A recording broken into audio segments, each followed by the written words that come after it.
Shalom, libota bana nzambe, bozingola kolanda biso mokona lelo, na émission na bino Mozindo. Mozindo ze émission to meka kokota na Mozindo ndenge ya moko elobi, pona koluka koyeba. De émission lelo libota na nzambe to lingi to réfléchir autour ya likambo ezo la passe.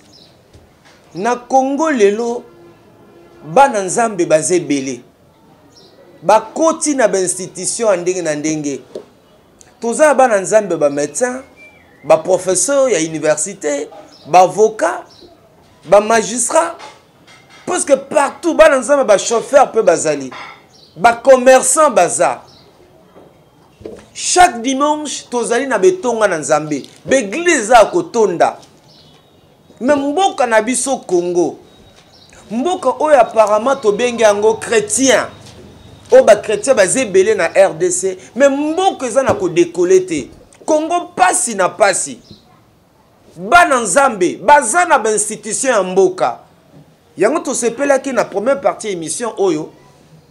To solola na moto na nzambe je sais lokamba. Lokola moto na nzambe, lokola mosali na nkolo. Ameka ko aider biso to comprendre yango. Moto na nzambe shalom. Shalom frère Max. Topeso merci ko pesa biso tana yo nakaniso la ni sujet na biso. To kota mbala moko na bozindo ya masolo. Ndenge na oti koloba. Bana na nzambe, basali na nzambe. Baza na institution nyonso tu ya mboka oyo. Mboka ezo ko décoller te. To defara lipa na tongo. Oza incapable de refuta yango. Kolia ezali na pasi. Bakunda yo ezali pasi. Mais les enfants de Dieu sont là. Et ils sont même, et certains sont même des décideurs de ces pays. Makanisno est abonné. Merci beaucoup. Et Jean Moutouna et Malam. Pour la Bible, je vois que ceux qui sont juste, batondi na mboka, mboka ekobonga.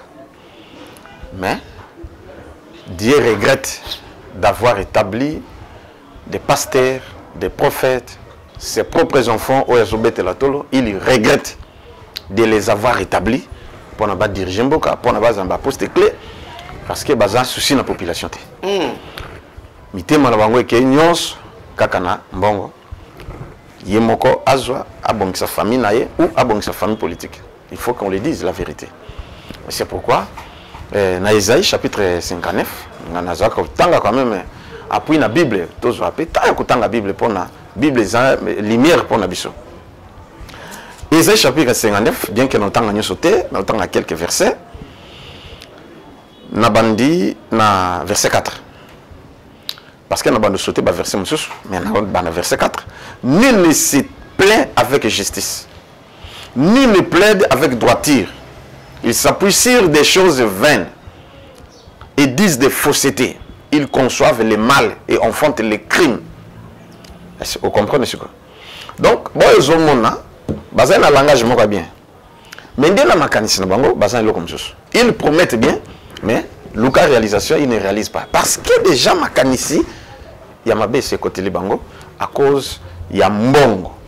Et puis il y a un monde qui a dit qu'ils ne connaissent pas les chemins de la paix et il n'y a point de justice dans leur voie. On a la verset 8. Ils prennent des sentiers détournés. Quiconque y marche ne connaît point la paix. C'est pourquoi l'arrêt de la délivrance est loin de nous. Et le salut ne nous atteint pas. Nous attendons la lumière et voici les ténèbres. La clarté et nous marchons dans l'obscurité. Nous tâtonnons comme des aveugles le long des murs.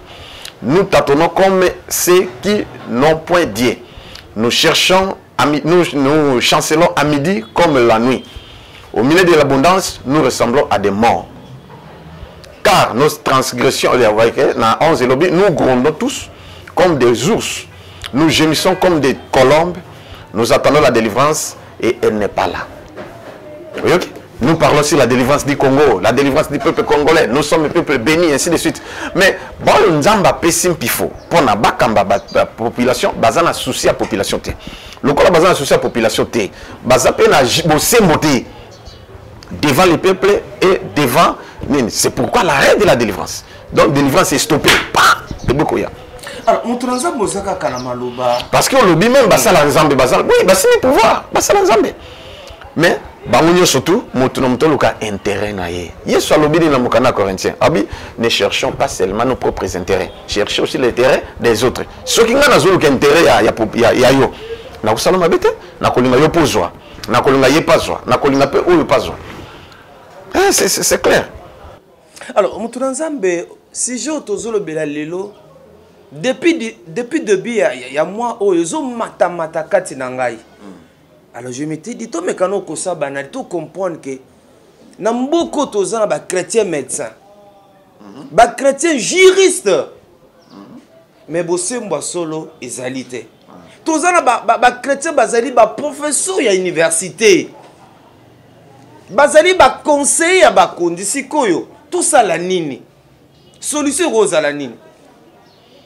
Solution ezali la repentance sincère.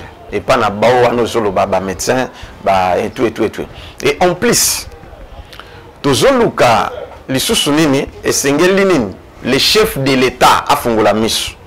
Les chefs de l'État, pourquoi je cite les chefs de l'État? Parce qu'il y a les garants de la nation.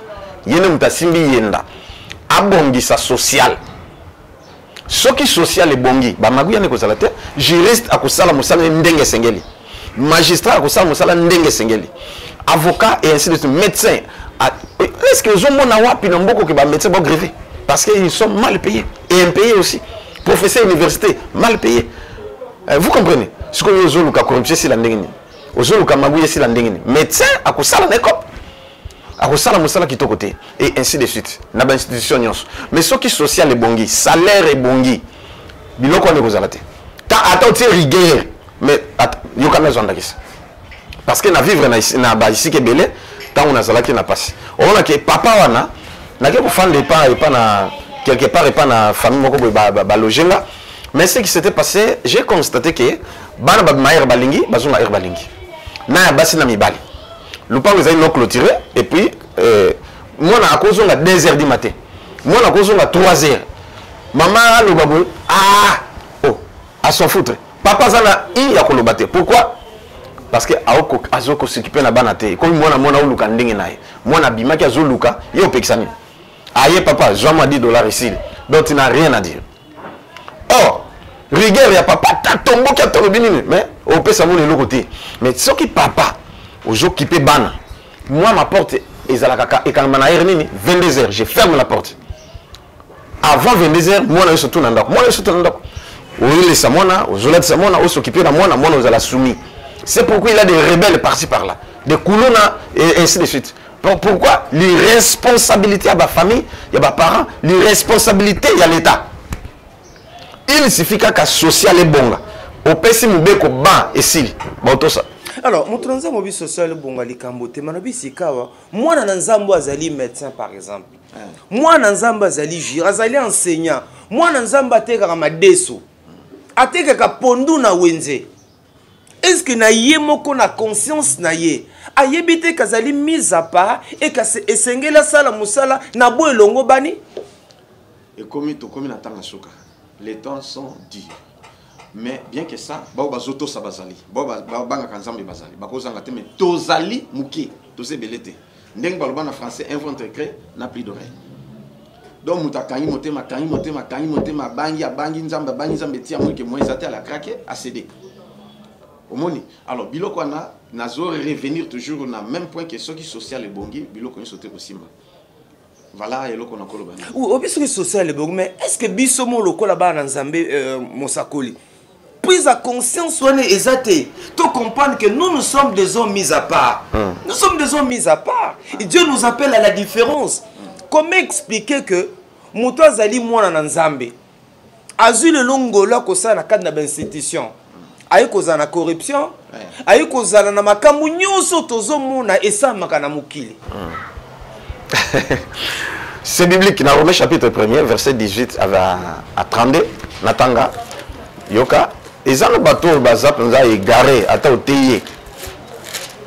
Et puis bon, il a plusieurs versets yango nazolo baké na kati na moment oyo ya passé Bible lobi na mokana Matthieu avant natanga oyo ya Romain et lobi que diable a séduire plusieurs personnes, même les élis. Nous sommes à cause de la souffrance. Quand la souffrance est aiguë, on peut tous aider. Hein? Avec les ventres affamés. Parce que voilà. Mais il ne manque pas des gens qui sont aussi justes. La colère de Dieu se révèle du ciel contre toute impiété et toute injustice des hommes qui retiennent injustement la vérité captive.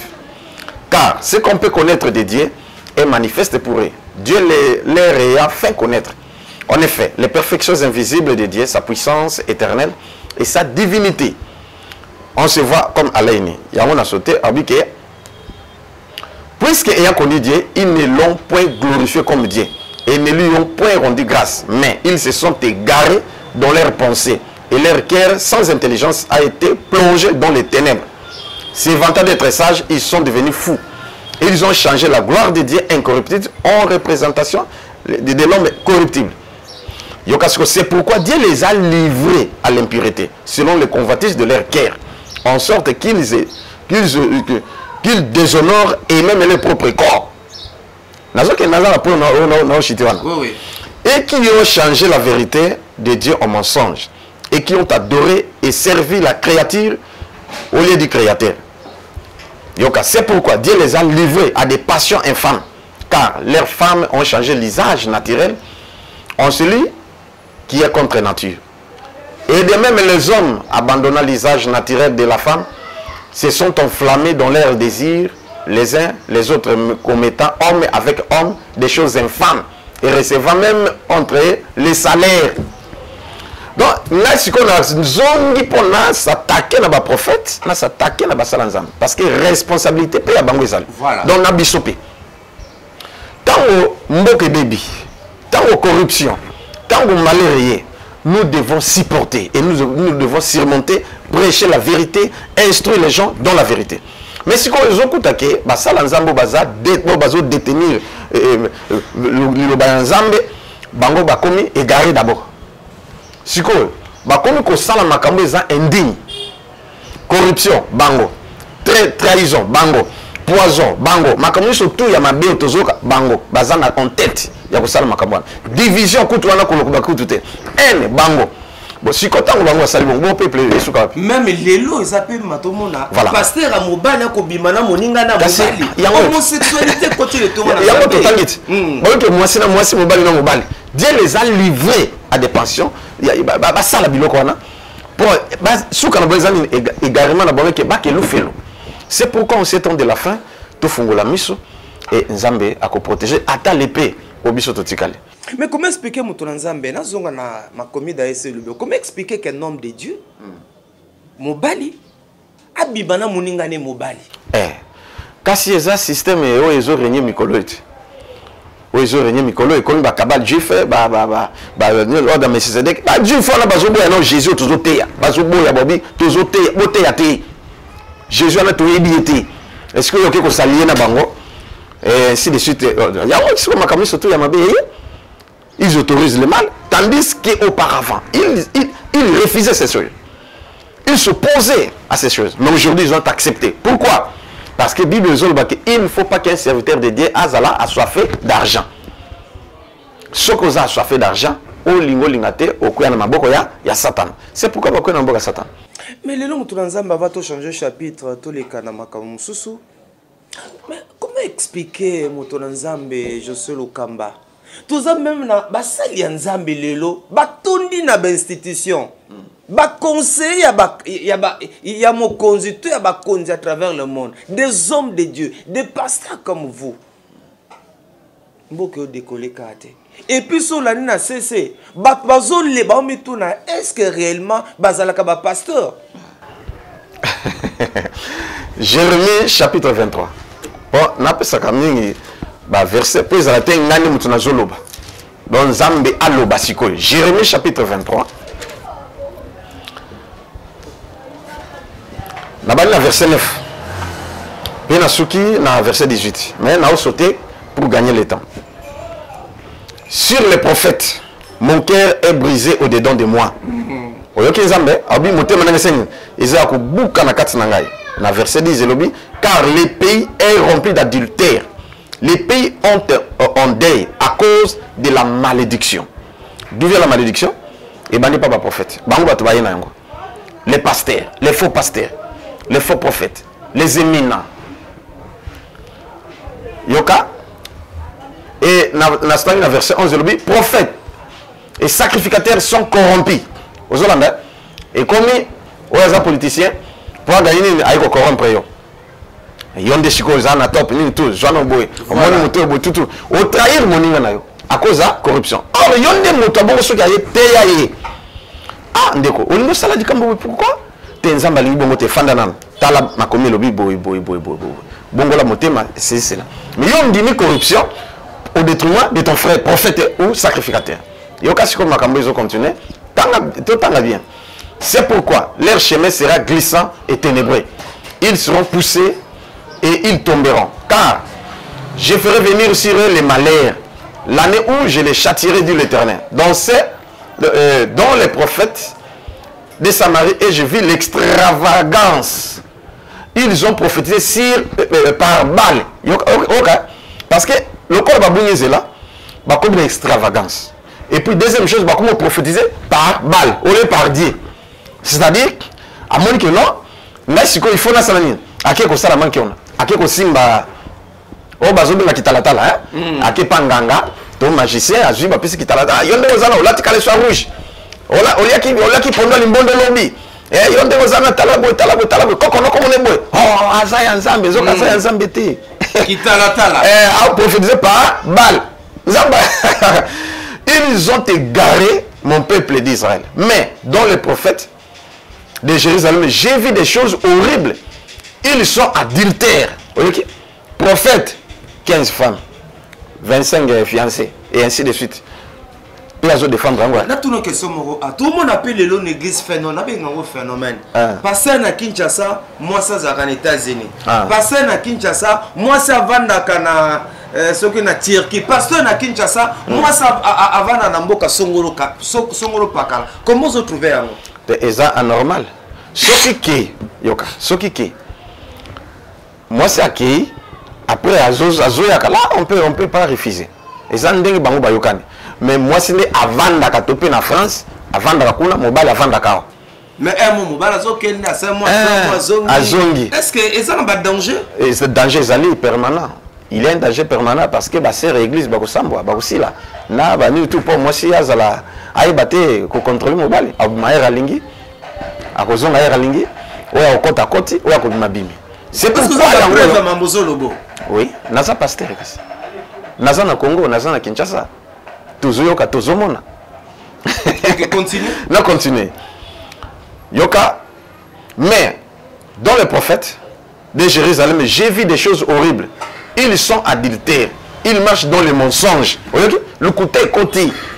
Prophète le côté. Au prophétise à mon on a moutou bien. Il y a Chanel. On a Isa Ngouma. Isa Boyogoza. C'est vrai. Paf. Chanel tu les balouki nyoka na kimona. Osani.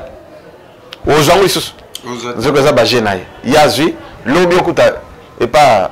Chanel tane comme pas na kimwa ya makangu. Sikonde ni baluki nguma kuna ya na kimwa makangu te. Yoka siko lisusu place on a nazo de continuer. Il fortifie les mains de méchants afin qu'aucun ne revienne de sa méchanceté. Ils sont tous à mes yeux comme Sodome. Ils et les habitants de Jérusalem comme Gomorrhe. C'est pourquoi ici dit l'Éternel des armées sur les prophètes. Voici, je vais les mourir d'absinthe. Oui, d'absinthe. Donc, et puis et je leur ferai boire des eaux empoisonnées.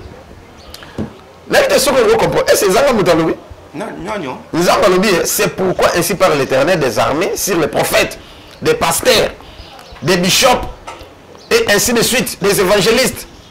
Voici, je vais les mourir d'absinthe et je leur ferai boire des eaux empoisonnées. Est-ce que Zanga? Donc, Zambé n'a pas dit, à Koboma Bango na Ngenganyoka. Ngenganyoka, ils ont toujours un poison. Venin, Yanyoka. Et puis, à Koboma Bango, n'a pas poison. Mais si on continue, quoi que, abiyo comme la maille, même on est comme poison. Yo, Max, c'est tout ça la mission, c'est que y'a mouton empoisonné par exemple que l'autre côté. Oh non, il fait ça là, giga mouton sali boye, zoka l'autre côté, poison t'es dans Zambé, makamba beleki. Au moins quand même le protocole bato ya pamba zoka nzamba empoisonné na yo wana okufa. Voilà. Donc la deuxième partie émission rapidement donc depuis que le prophète Josué Lukamba en tout cas tozonge la sujet oyo. Mais toke la deuxième sujet pesa biso makanisi na yo. Tozomona mikolo yo mona moyembe organiser concert. Moyembe na nkolo. Mais au moins a commis standard 10 000 francs congolais. VIP 20 $. Est-ce que ça peut se faire dans la maison de Dieu pour un artiste chrétien? Bah comme il faut catégoriser bah prix standard azan a prix nae, VIP prix nae et pour moi bah même séparateur hein. Bah tu ya nini, ya standard 10 000 bah koto yo, bah tu VIP bah koto, bah très VIP pe bazali na ngambu na bango. Yo tanga la Bible mingi. Est-ce que c'est normal? Bon, ça va, merci na mutuna. Et là on a kolobé zaboy. Ceux qui basala on na 4 églises. Là c'est autrement. Parce que ils ont deux volets, il y a réponse sur l'opès. Bolanda bien. Na église nzamba linge loko na te. Mais ceux qui zaki a loué topé salle. A loué topé esika ya ko louer au babet au basala ba concert. Na bisiko basala ba concert ils ont toujours na VIP ata na stade. Ils ont toujours place à VIP, na place IP, il y a battu sur nini. Au moins on a ticket na ngo pété kamaka différent. Au moins on a pour tour sur ndeba bingaka exemple que et cause à 5 000 francs. Mais na bisika il y a battu à VIP ba konzi. Ils ont raté. Au moins il y a montant sur 50 000 francs. Mais pourquoi je sais limisa limisa yo zamtamaye à travers le monde. Oui. Est-ce que Bible ya yango qui est standard selon la Bible? Est-ce que Zali qui est VIP selon la Bible? Ozomona te que mutu musu obengi VIP on zamba zomona eloroté. Est-ce que Bible peut c'est so typologie ya ba chrétien tant besoin na événement moko boyeke o azali standard o azali chrétien que azali juste le consomme. Na si na noté il y a une continuer puisque na mokanda Jacques et zo lobake tout ça l'exception il y a personne. Soki motoyer ataza lati bien to lati mabe bo vansena place ainsi de beau pour na bilongité. Mais on a zo lobake soki ezalaka na église là ils ont mabe makas je condamne. Mais le col les aligner ni salle topé stade Batiaka déjà bisika on a que awa ezali batoya VIP a ezali puisque batie en général. Voilà, na ba pagano, na ba chrétien tout ba bato ba koyati. Mais exemple que ceux qui sont na stade, na zondakis. Ba les obetam. Babi place sur ezali 2500 francs. Place sur ya VIP ezali peut-être 50 000 francs. Président de la République c'est là, bon va c'est côté batonyo sur bazali na pour tout. Non. Bon le kiti mbala moko. Ministre aye, député aye, sénateur aye, yo pesoye, bon l'excellent qui était à VIP. Parce qu'on a autorité, on est pas dans beaucoup peu dans le monde entier. Bon, on va sur place, on a des banguités, on a des voyous. Ceux qui étaient bousculés, on a réduit. Si on organise un lobby, ils sont des chrétiens, musiciens chrétiens. Nous avons organisé parce que les musiciens mondains, ça le rappelle. Bien que nous avons un concert et la musique mobilité, mais nous avons alors, il y a aussi des chrétiens. Ba louer salle, ba organiser loko wana. Il faut ba honorer pe bateau bazali. Il faut honorer parce que la Bible zo lobake ba salle na nzambe il faut to pesa double honneur. Exemple, la jeune d'Ax. Mission chrétien moko awa a organiser eloko bongo. Yo oye. Na bateau mususu n'importe qui aye. Ba vendre ça bien sika moko te. Loko là. Ba bika oh Papa Max, te l'exebo. Baké, bah sur place moko, bah honorer, n'est-ce pas? Mais ceux qui baké vont vendre ça yo, place moko peut-être là bah voyou, bah mais bah il va bousculer tout, yo moko c'est pas télé caméra, quoi qu'on a tout, bah il va valeur na yoté. Il faut comme ça quand même toujours le bon moto. On comprend? Ndemo to poye pas nanga, na vendre son amour, na kipiote mais voyou ayet, na honorer na cotier na nini. Yo moko c'est pénaté. Voilà, na sanction na, on a un, deux. Il faut toi bagaké. Moto a loué salle, a pesi mbongo. Ça c'est un. A loué un instrument, a tali ba publicité a bimisi mbongo. Chiko esengeli paye, azong satama muke. Commerce c'est quel commerce? Oui, effectivement, c'est commerce. Oh. Ah, qu'est-ce que c'est commerce? Donc pas conseil on a commerce. Mais pourquoi pas ils ont commerce? Il y a un autre qui a la réponse est dévolée. Ils ont commerce.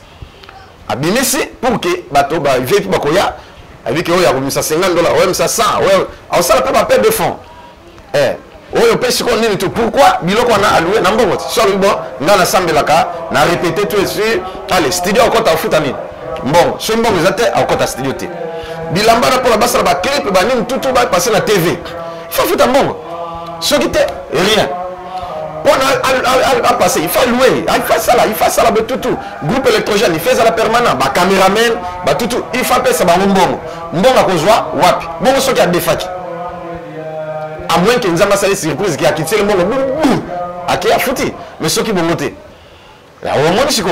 Voilà, il y a des appels normal. Tout condamné à côté, tout ça peut sagesse quand même. Alors, nous ne devons pas qu'on a bongo pour que ait moi quelque chose. Comme les commerce. Un business. Business. Et évangélisation. Et évangélisation business. Évangélisation business. Comme ça, à gagner paix. A foutu ba nyongazali nango na ba musicien na pas basé na bango. Basé moi quelque chose, il y a ba vivre. C'est comme ça. Voilà. Bon, deuxième volet les amis. Allez-y. Deuxième volet les amis que la parole de Dieu, vous avez reçu gratuitement, donné aussi gratuitement. Mais tous on a Luc chapitre 8, verset 1 à 3. Jésus il y a le bal que je vous ai donné gratuitement, donné aussi gratuitement. Mais il y a des gens, ce qu'on dit tanga na ko tanga. Il y a des gens qui les soutenaient financièrement, matériellement. Évangile à Jésus.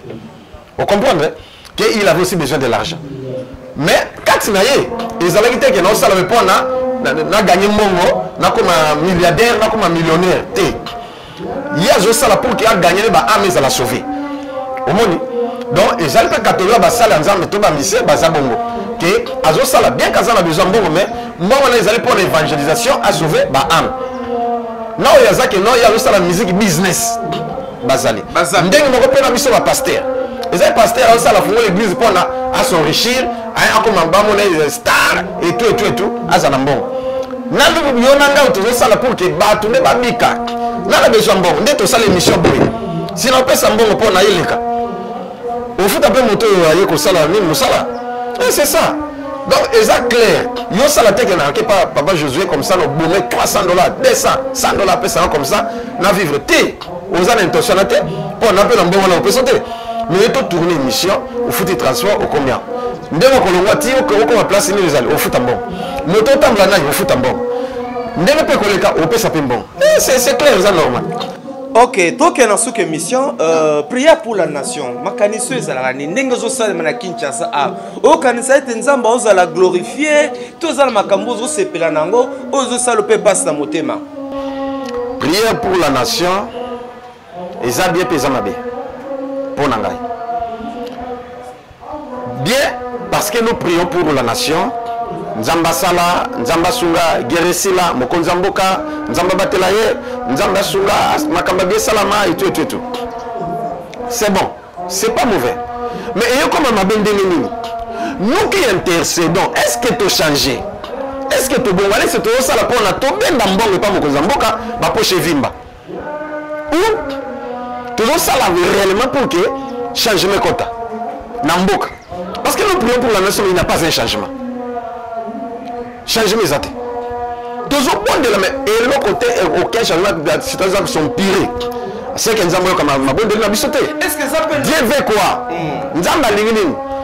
Avec que tant au bino molius, vous autres les pauvres, il faut la repentance sincère. Nous avons tout bon la mité, matos et la mawana nzambe nkolo limbisa biso. Tous les basalo mais tout bon ginzela. Tous la sincère. Nazana ekobo nazambo na côté na Mercedes là nazam magicien encore na tiki voilà ceux qui battent c'est hypocrisie ceux qui battent tiki ba bon nzambe sincèrement ba mona loboko na est-ce que tu as fait sangisa na prière pour la nation o batu ya Budida Congo batu ya Boye batu ya Boto sangani na stade pour na boye na nzambe na ko bana révéler secret moko j'ai des preuves prière salamaka na 2009 oyo ke na ba magie ba l'église de réveil, l'église de noir et tout. Et ça m'a en 2009, na cinquantenaire. Nani mutunza matalisa kangai. Tango atalisinga na otama balabala na nzela, kolo le niwe kiti na zala mutu. Et puis sala busala na komi yango na sali saisi et puis na keko koti sango pa mokonzi. Atangi yango, abi comment est-ce que ça va se faire? Parce que biso toza ba chrétien. Ba église de noir nani tout ba priaka. Pas sur la Bible. C'est vous qui divisez. bango de bana croyance mais nous avons imploré le créateur, c'est-à-dire Jésus-Christ. Tout sanganaka na ba musulman, non surtout tout sanganaka parce que kotaka na bayepa na biwe pa mbasale mugalo ba étudier yango tout mais kasi ba yo biwo baza bon tête tout ba recevoir bon. Mais prier yango et salamaka. Vous comprenez? Pour dire que kosangana mais Dieu est pour nous tous. Mais ce qui est juste mo kazawana nzamba yoka. To sangani pona une seule cause. C'est-à-dire pona boy. C'est to sangisi que non batobaya n'importe quelle confession religieuse ya to sambela to gêner to prier pour le bien commun. Nzamba ko yoka. Bien que batumsu bazana tendance na bango ya religion na bango na ba façon na bango. Alors si ko ngana ko lobake prière wana eza mabete c'est to sangana. Ok, donc comme dans cette émission, un mot sur la délivrance. Délivrance, c'est à solo ezali nini. Délivrance, c'est à ma BP ezali nini. Délivrance, c'est à solo ezali soki mutu. Abongoli motema. Wana ezali le plus grand miracle et la plus grande délivrance. Même ba pasteur ou ba tomber ba yina pasteur ba perwat. Mais ce qui a changé abongoli motema ezali délivrance munene. Voilà vraie délivrance ndangwana. La repentance sincère, la conversion sincère, même la reconversion. Parce que ça, tout ça, bon, mais à zone na mukili. Suite à l'événement, kutan na moko, to pas c'est une gars qui soit kiss. Mais ndenge na teki mutumo pasteur moko. Mais na poto. Siko yo tango ya penguiti et si tout, mais et ça ni. À landingai, to solo na ye, a zongi zela, a bonyo surtout, a zongi na zela. Là ça va, c'est la vraie délivrance. La fausse délivrance c'est anime. De sorte mutuaye na kosi azala ki ndoki te mais toyokani yo yakolo bakosa ndoki de botutu abondeli pona ye moni na bongani na zain ndoki parce que abonde pona ngai na biki e koso mais ça délivrance et ça fausseté voilà la fausse délivrance ezali que mutuaye mais ami la kisi lokola bongani mais abongani nete atiki kisite mais eza quoi mutu asukolite na pakoli mafuta aotelate salite longwate. Voilà la fausse délivrance. Bongo le tozomo na pe babiloko ba mai ba mungwa il y a toute cette pratique là on dit marango. Bon, OK, merci beaucoup.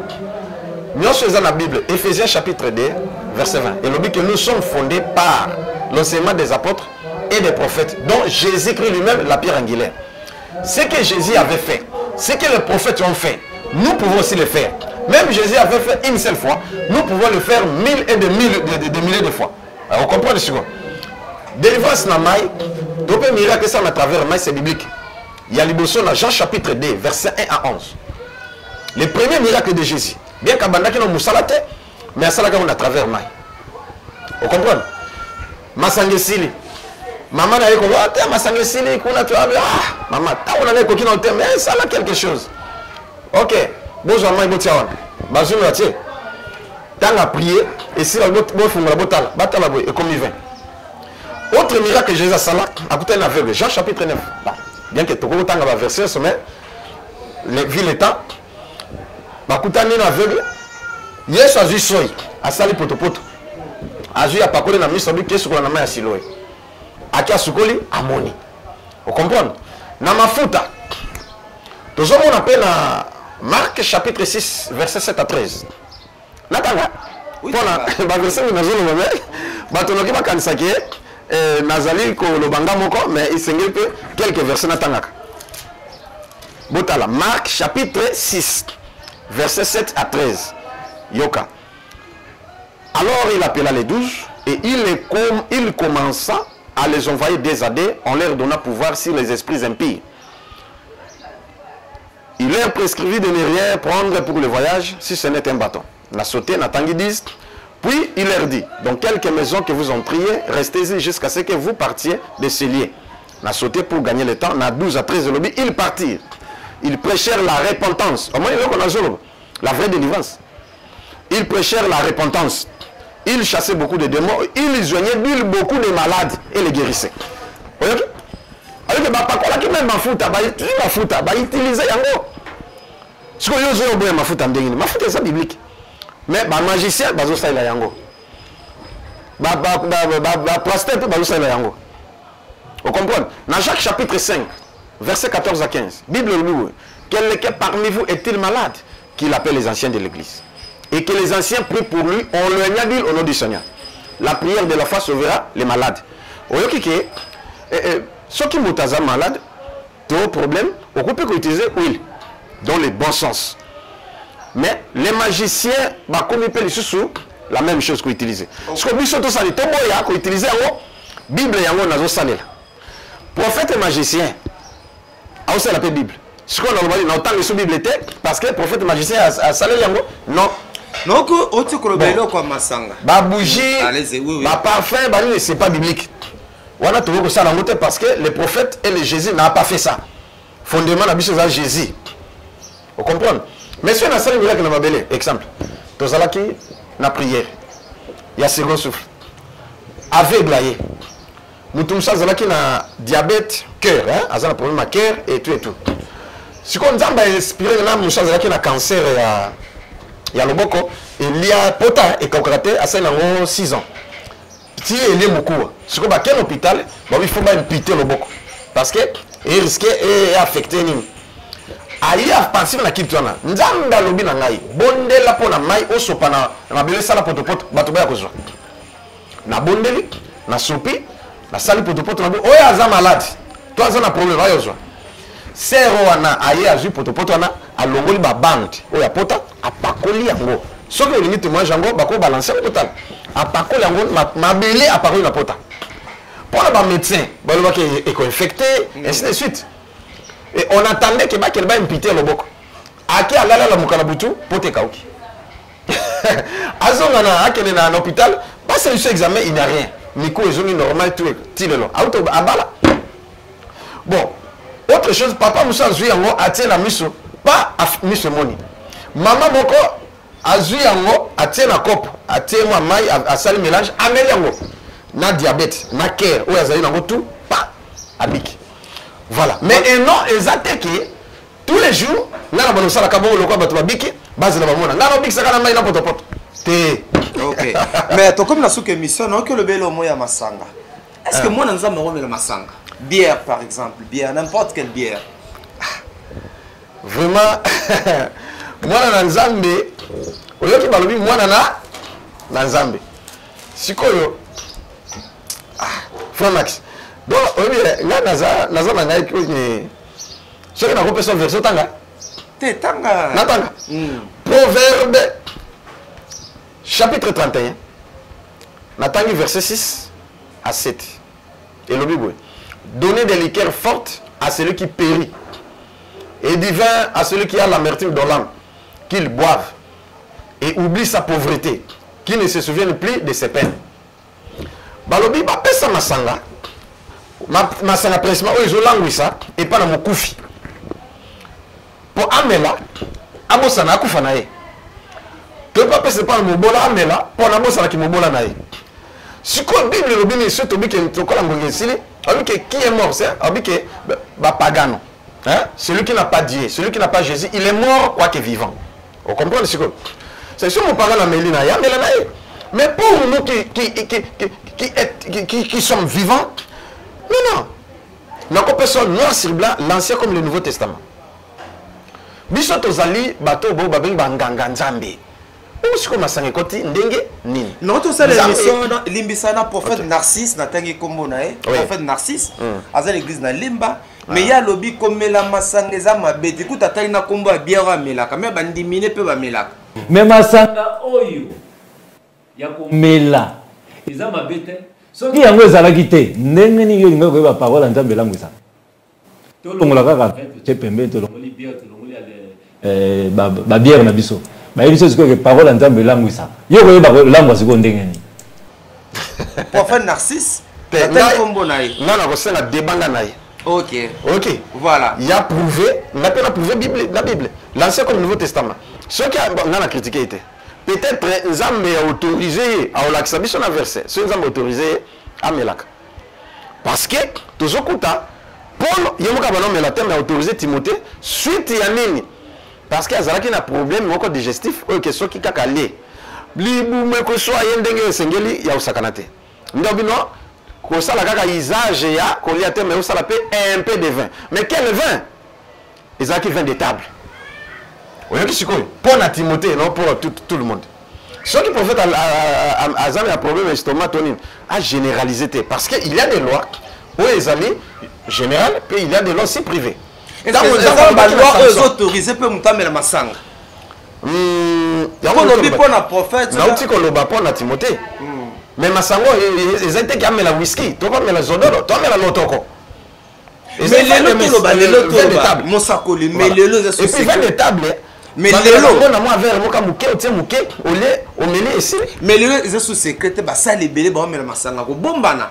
Na banda kuna bango ba vin, ba whisky et ils ont mis la main sous secret. Bah le bic on donne du vin, on dit donner des liqueurs fortes à celui qui périt. Moutazo qui beaucoup fanaye. On peut ça kufa. Mais ils ont monté à Yesoute, à Zamokoufi, à Melanaye. Mais ils sont autour de Zanayesoute, dans le Saint-Esprit. Non? Nous avons autorisé, nous sommes Saint-Saint. Moi, ça y côté, il peut reprendre le mariage. Ah, on a touché point, on peut partager en gros émission mobile. Est-ce que moi, ça y côté, moi, ça y reprendre le mariage. Moi, si à côté, moi, ça côté. Moi, ça y reprendre le mariage. Moi, ça y pasteur. Moi, ça y preuve biblique. Il peut reprendre le mariage. Nazan a preuve biblique exacte. Bible est commis en moté que moi ça a pas le mariage te tout moi ça peut ça baptême te tonini et Bible et c'est terre. OK?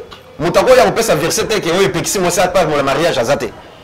Tu peux autoriser que moi si qu'on pas le mariage te tu pas le mariage Bible et lobby en moté et c'est terre. Là, moi aussi je mettais. Donc maman Azali, maman ou abenga mikati na nkolo Azali mo saint Isabelle. On peut délivrer mutu. Voilà. Ça mutu baptême. Mais à propos du mariage, il faut repambo le mariage. Na habité. Wana Bible lobi ya moté. Mais si koyo likambo na lina système Azali zo toucher point. Ozo ça va débat et belé. Moi c'est à côté là. Mais moi ça repère côté ya té. Ndema ko ya émission sur pona. Voilà. Noir sur blanc. To fixer bino rendez-vous na prophète José Lokamba, question Zali, est-ce que maman pasteur, maman a bengami dans le ministère Zali pasteur mo bateli mpate akoki ko batisa ko lekisa bana na nzana batisimo akoki ko pambola libala wana nde to salomba la sima adresse église tozali na avenue Kombe numéro 60 en face na la police ya Mabanga na Yolo no hôtel Yolo Sud. So comme au tout cas la police à Mabanga toza en face en diagonale dans la police à Mabanga dans ndako étage et là chez Willy des places tozali et puis soko lingo zo biso oye na lundi na 15h mercredi 15h vendredi 15h okuta nanga face à face à condition ça ou oye dimanche 9h okuta nanga to ko solo là to partager il n'y a pas de condition zali kaka ke komisa comme na protocole ba ko benga bino la liste moko na yamba bino soko o pambolinga gloire au Seigneur. So pambole penga doza na moté na koyamboka. Fiche de consultation. Non, wana ba trafiquant. Ba continue avec l'église te papa. Na mona ta verset mon côté. Oui OK, l'Ancien comme Nouveau Testament, Yesu notre modèle, apôtre Paul notre modèle. Ata nous comme mon côté que rempli fiche wana, fiche les $20 avant que tu na prophète. Wana to ko ba médecin oyo ya mokili. OK. C'est faux. Merci bozala ke belé kolanda biso l'émission Mozindo. To nimete ya sol bopambolami nde to kutani balasima na sujet d'actualité oyo. Est-ce que maman abengami kati na nkolo akoki kokulisa elamu akoki kobatisa ayi koteya akoki kopambola libala wana sujet ya tozongela balasima mosakolo répond numéro na yo numéro nanga naza na deux numéros ya liboso ezali plus 243 89 91 91 055 089 91 91 055 Yami Balé Zali 080 plus de 143 9 91 98 17 18 54 donc on a bandeli 09 98 17 18 54 donc 09 98 17 18 54 so bengo zingate un message parce que nous avons nazo tsambela nazo teya nazo tourner mission Monsieur Zingate, tikelanga message, tant on comme libre à répondre, on va parler. Voilà, merci na prophète José Lokamba, merci l'équipe technique, Boti Kalamala, Monde Tokotani Balasima, qui mène en colo, na mabota mabino, Tobong Selikate, Yeso Zayi na Bomoy, Azalake Zali Pe Akozala, Iko Okelokendo, Shalom.